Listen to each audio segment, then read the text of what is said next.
I work with a lot of accountants and business advisors, IFAs, and we get quite a lot of questions that come up time and again that are quite, I wouldn't say straightforward, but they're things that from a company perspective, accountants in particular, obviously you're not trained legally, often miss, and then we have to come back at a later date to either resolve or advise.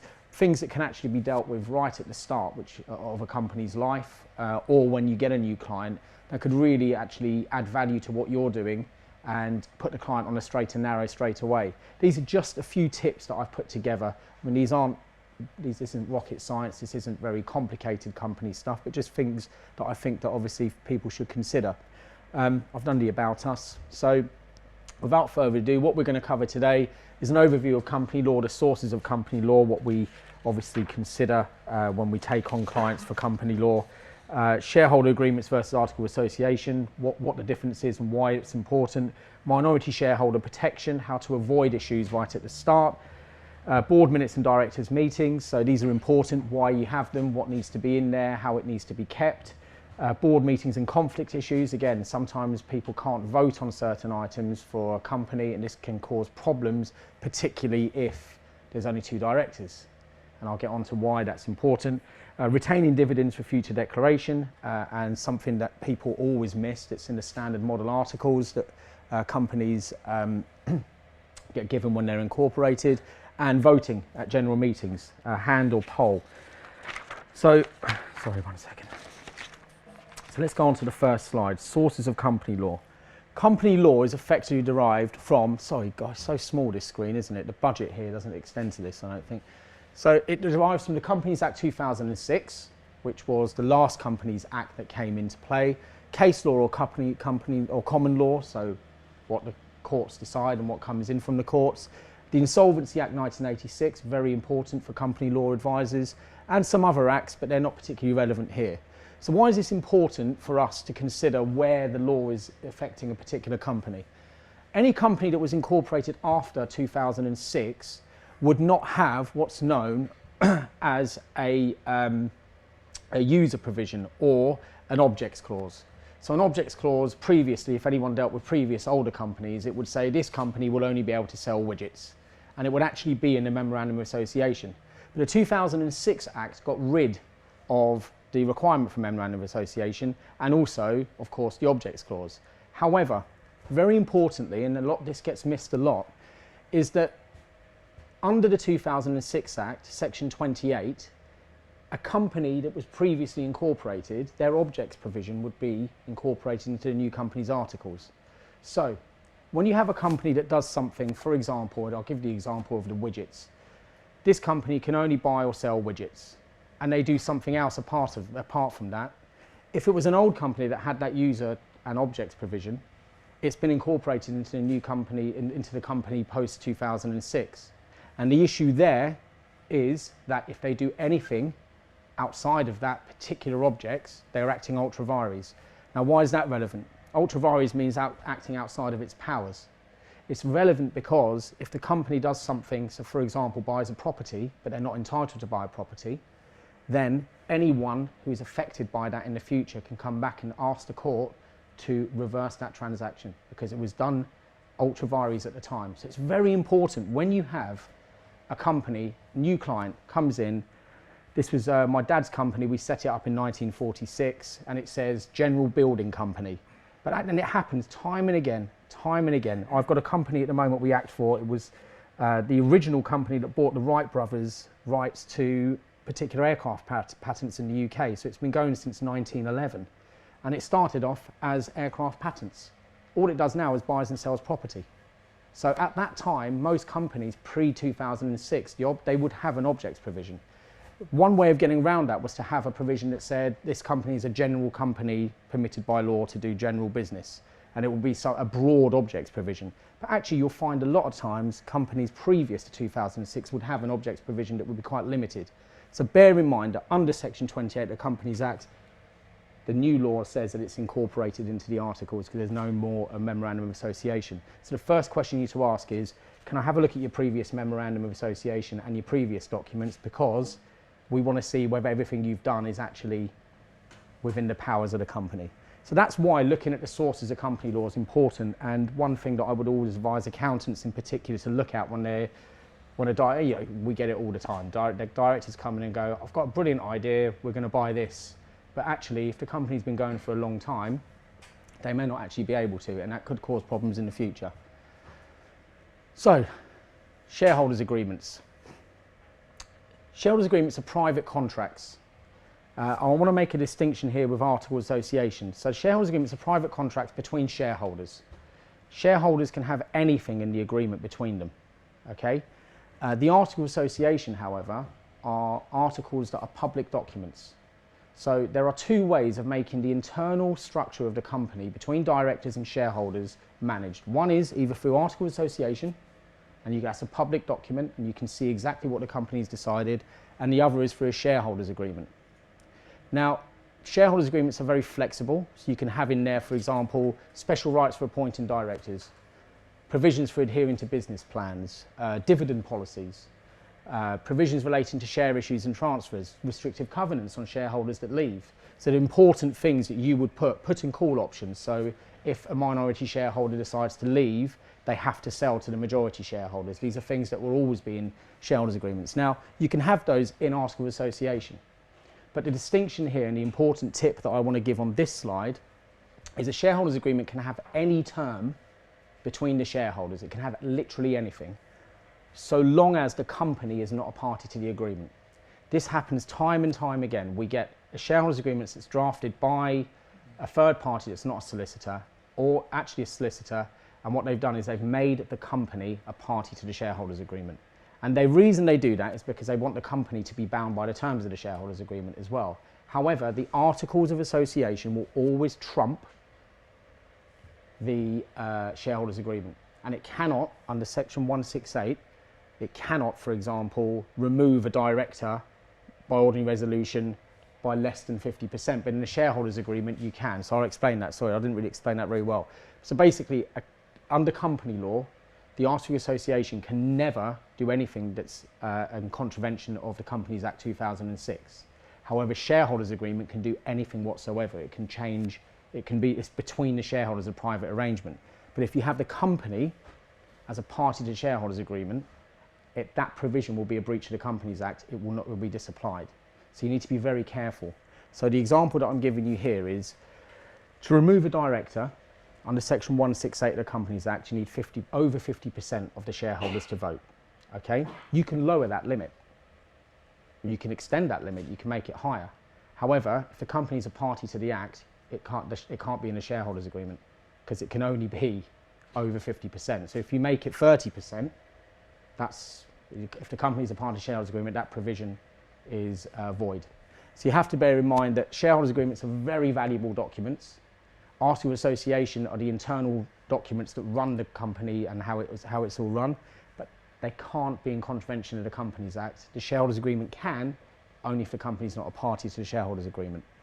If anyone's got any questions on that later, this is quite a complicated area, but I'm happy to discuss that because this is one that we see time and again that can really cause you some problems.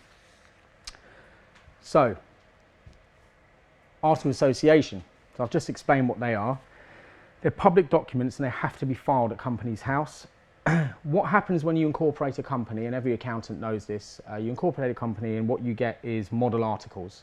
And the model articles, they used to be known and commonly known now still as Table A articles. So they're model articles that Companies House has put together, and these articles set out what the company can and can't do internally, because otherwise, if anyone wants to... is that yours, Jonathan? Oh, right, okay, that's good.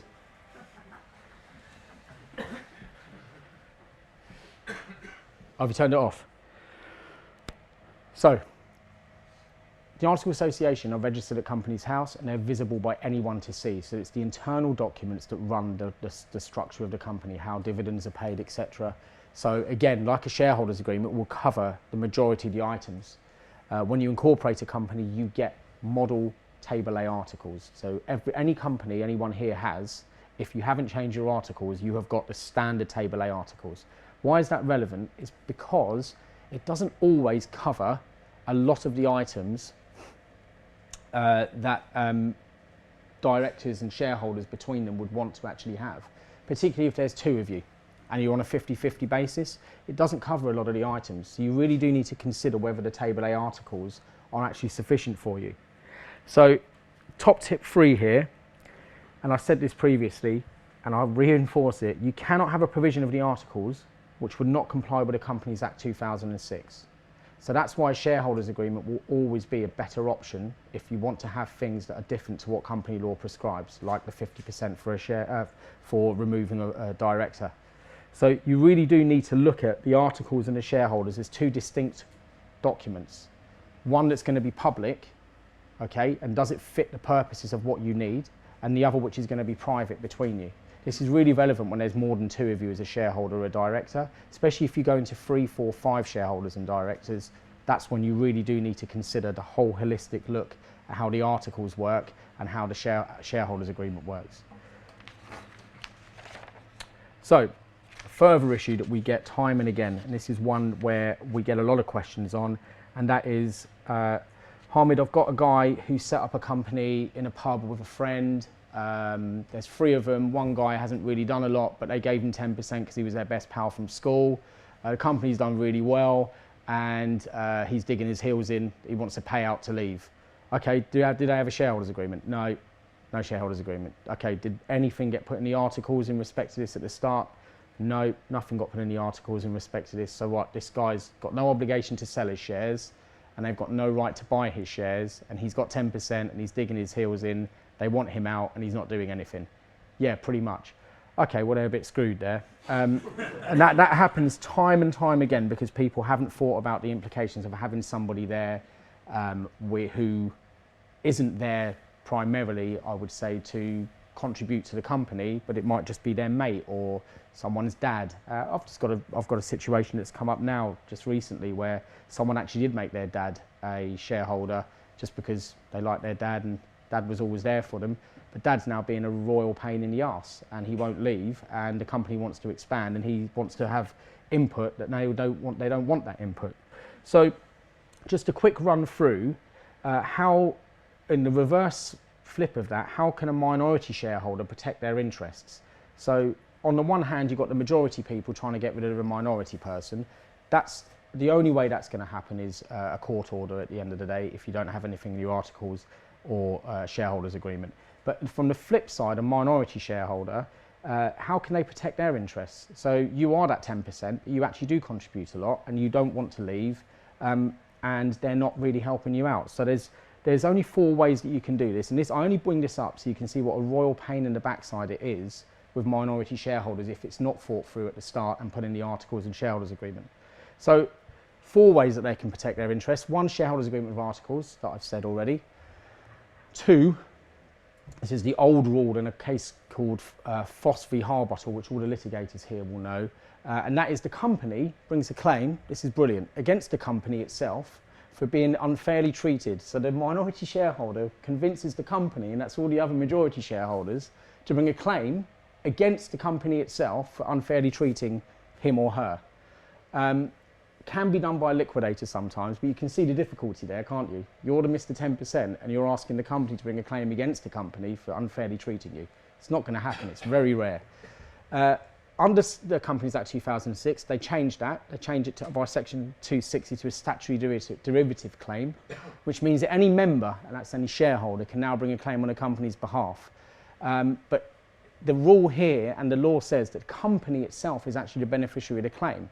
So again, as a minority shareholder, you're not even a beneficiary of any claim, it's the company, and this usually results in the court saying that the minority shareholder needs to be bought out by the others and then sets the price. And then 4, this is under section 994 and 996 of the Companies Act, unfair prejudice claim, and that is a minority shareholder brings a claim if the company's affairs, for example, are conducted in a manner which is unfairly prejudicial. So for example, if a majority shareholder just floods the board with all his mates to make sure this guy's vote is completely worthless, or pays himself or herself a huge salary so there's no dividend to pay to any of the shareholders. It happens all the time. So you can see what a pain in the backside that is if you haven't thought about how to protect or how to get rid of minority shareholders at the start. So those 4 issues, you're looking at hundreds of thousands of pounds potentially in legal costs to get to the bottom of that. So top tip 4, do not leave this to the 3 ways of sorting out as above. Have the minority buyout incorporated at the start in the articles of the shareholders agreement. So what do? You put in provisions in the articles that say that if a call option, that I am the majority shareholder and I call at any one time, I have the option to buy your shares at a price. And the pricing mechanism can actually be dealt with in the articles and the shareholders agreement, either at market value, either an expert value, however, but it actually deals with that problem. If you don't do that, you're left with the other 4 options and the court issues and the resulting problems of actually not being able to get rid of a minority shareholder. So it's very important, this, and it's one area that we get time and time again. I mean, it's great for us. We make a huge amount of money from minority shareholder and unfair prejudice claims, but you know, we do feel that this can be avoided at the start. Right, so moving on. Board minutes and directors' minutes. I'm going to ask a quick question here without anyone knowing. Does anyone here think, yes or no, put your hands up, can you have a board meeting over the phone?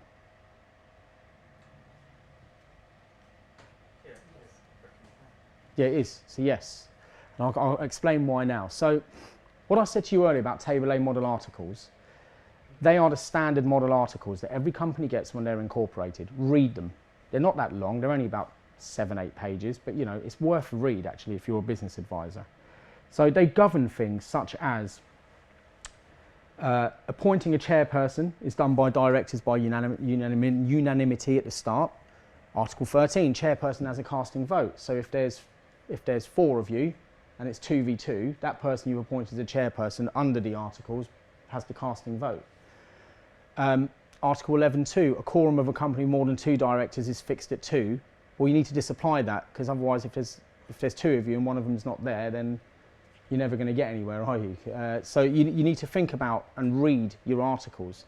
So top tip 5, can I have a board meeting not face-to-face on the phone? The simple answer is yes, as some of you said.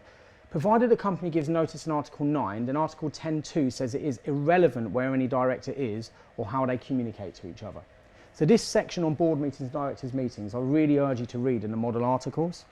So Article 10.3 then says the meeting can be stated to have been convened where any one of them are. So if there's 5 directors and they're all on holiday, you can do it over the phone on a conference call. You can do it over WhatsApp now with linking everybody in. And all you need to put is that it was where one of them was. So if one of them was in Barbados, the board meeting took place in Barbados. And the other 4 were all on the phone. So therefore, why is that important? Because we get time and time again, we get a question going, oh, one director's been so slippery, he's never there, he won't be involved, I'm not sure whether the meetings are being convened properly, etc. Well, actually, that slippery guy, you can get him on the phone. They can't just run now. You can say, well, actually, we can do it over the phone. We can do it with a quorum of 1 because we've disapplied, or a smaller quorum because we've disapplied certain articles. So it's important to understand this area. Again, it's a really big area, and don't have enough time to go into it in great detail, but it's an area where you can really add value to your clients by getting the board meetings right, getting the board minutes right, making sure that the quorum's set properly, making sure that the place where the meeting took place is set out properly, and that you document everything. And the reason documentation is important is because you have to keep the board minutes for a period, the board meeting, and notes of them for a period of 10 years. So you do need to have these for every decision the board makes. So moving on, conflicts of interest. There are 2 types of conflict of interest when it comes to directors. There are ones where the director specifically takes away an opportunity from the company for their own benefit. We're not talking about those conflicts of interest here. Those conflict of interest are governed by the Companies Act, Section 177 and onwards. So for example, if let's say there was an opportunity to buy a product knowing that selling the product on would be a huge profit, and the director decided that opportunity, even though it come to the company, he would do it personally or through another company, then he would be breaching the conflict of interest provisions of the Companies Act. The conflicts I'm talking about here are conflicts, and they happen day in, day out, where a director is involved in a transaction that involves the company. So for example, this happens a lot, you have clients that have pension trusts, SIPs and SASs, and they buy the building that the company resides in. They're going to grant a lease to the company. That is a conflict of interest under the articles. That needs to be governed properly because you need to have proper board minutes and you need to have all the quorum and everything else dealt with. So why is that particularly relevant? Is because if you have two directors, this happens time and time again, you have two directors, you need a quorum of two. So you need two of them to vote on this matter. Yet one of them owns the building in their pension trust that they want to lease to the company. That person can't vote. So under Article 14, Model Article 14, that person can't vote. So therefore you can't pass the board meeting. You can't pass the minutes because it needs majority, needs them both to vote on it. So how do you get around that? At the start of the company's life, you need to look at the model articles. You need to sit down with a solicitor, or you need to have a checklist. You need to say to the client, look, there's only two of you. Is this situation ever going to come up? Yeah, actually, we own the yard that we're renting to the company. Well, actually, John does, and he's renting it to the company, and we're going to, okay, well, what do you need to do? If you don't do what I'm going to suggest, you need to do it takes a long time and it's a very complicated process. First thing to do, disapply Model Article 14 on incorporation. Just have a resolution, disapply Model Article 14, this will never be an issue. If you don't do that, then you have to do what's known as a board meeting sandwich, which is a board meeting, general meeting, board meeting. It's a headache because a general meeting requires 14 clear days notice, or not less than 90% of shareholders agree to a lesser notice. So why is that relevant? So if you've got Model Article 14, we need to pass a board resolution and document the minutes that we're going to lease the property off Chris, who's one of the directors. Oh, but there's only two of us and Model Article 14 says that he can't vote. Okay, so postpone the board meeting, declare a general meeting to disapply Model Article 14, put the resolutions into Companies House, wait the 14 days, and then have another board meeting to pass that. So you can see the timing is very critical, especially if something needs to be done very quickly. So it's very important to note that some of the articles will not apply to your clients on incorporation. And I have a checklist for smaller businesses which I can send to people, which will ask you questions such as, are they going to be dealing with properties and issues that they have themselves? If so, disapply Model Article 14. So a couple of additional points here. NB, so every company must make minutes of all board meetings and they must be kept for 10 years. They can also be kept electronically as PDFs, so you don't have to have a paper copy, so remember that. To not keep it under section 2483 is a criminal offence, subject to summary conviction and a fine at level 3 plus daily default. I don't know what level 3 fine is, to be honest with you, but there is apparently a fine.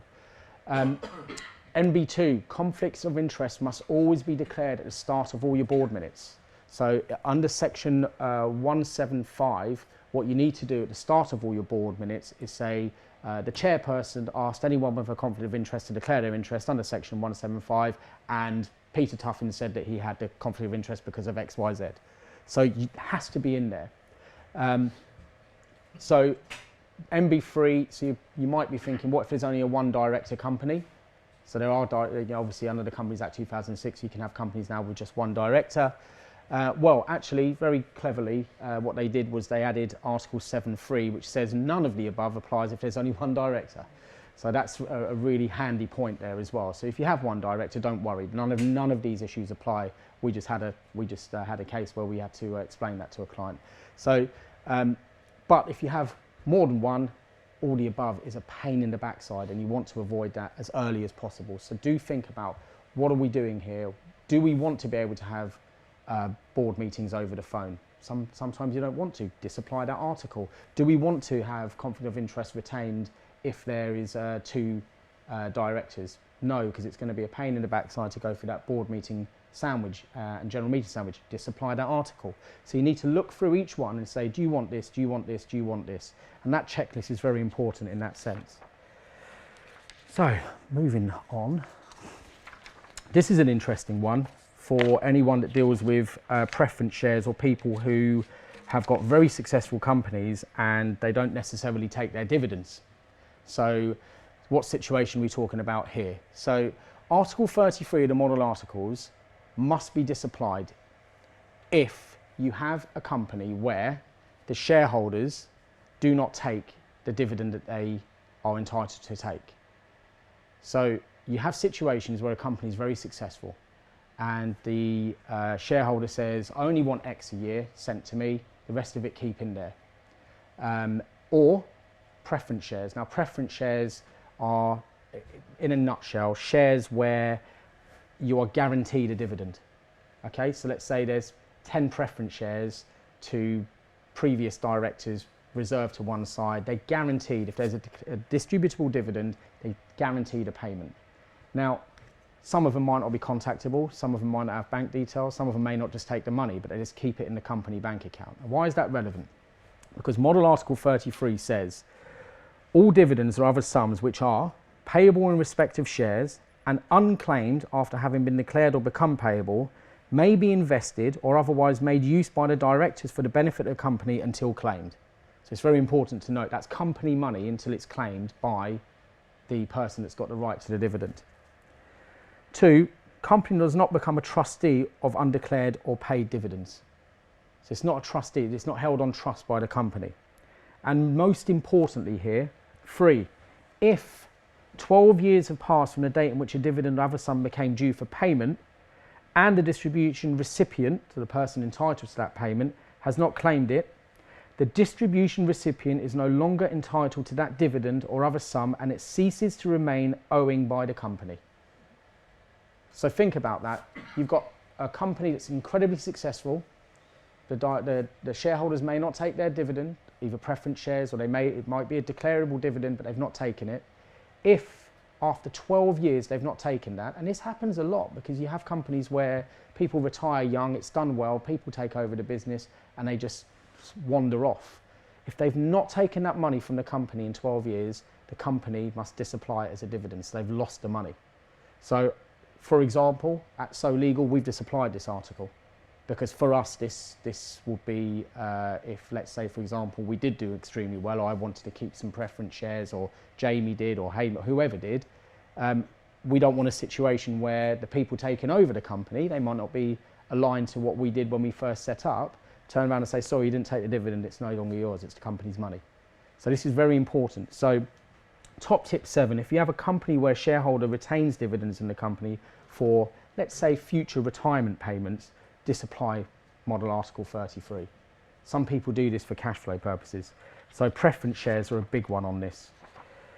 Right, any questions on that? Yeah, I'll ask some questions later, you can do later if you want to. Right, so voting at board meetings or shareholders meetings. Who thinks it's a show of hands and who thinks it's a poll? The starting point under law. Show of hands if you admit it. It is show of hands, yeah. So if you're on a board, it doesn't matter the shareholding you have, it is a show of hands. 5 of you, 3. But some of the majority shareholder may not like that if this decision goes against what they want. So the starting point is always a show of hands. So why is this relevant? So if you have a majority shareholder of over 50%, they may not want to rock the boat with the other shareholders and the other directors by having them effectively throw their weight around. So they may be happy with a show of hands to start with. However, if the decision doesn't go their way, they may not be happy with that decision. They might want to change that. So they can then ask for a poll vote. But importantly, if you have 4 directors and they've got a completely different shareholding and one of them, let's say, has 80%, in a board meeting, 3 of those directors need to vote to pass any resolution. If you think about that, because it needs to be majority. So 3 out of 4, he might have 80%, he might lose with his 20%. So why is this relevant? Well, Model Article 41, a resolution put to the vote of a general meeting must be decided in a show of hands unless a poll is duly demanded in accordance with the articles. So if you're a majority shareholder or you have a client who's a majority shareholder and you're going to be calling a meeting, make sure you ask them, do you want a show of hands or do you want a poll vote in terms of the general meeting or any board meetings? Either disapply that model article or change it, because they may be unfairly prejudiced. So top tip 8, do not assume the voting is based on a poll. You must specify when drafting a notice for the general meeting and explain why it is based on a poll if you don't want a show of hands. The top tip is to ask your clients at the start, how do you want to vote, and then disapply model article 42 and redraft the articles. This can cause huge problems for companies because people fall out over stuff like this, particularly with what I came back to earlier, which was the minority shareholders and them feeling unfairly prejudiced because the majority shareholders throwing their weight around. The key to making companies run smoothly, in my opinion and my experience, is to make sure that all of these issues are ironed out at the start. Because once issues come up and you try to resolve them legally, it becomes a he said, she said, or it becomes an ego contest. And that's not what you want. If this is all resolved at the start, you don't have friction. So Model Article 44 does allow a shareholder to demand a poll.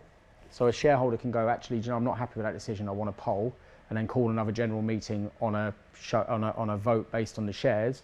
But how much friction is that going to cause after the first vote's gone through?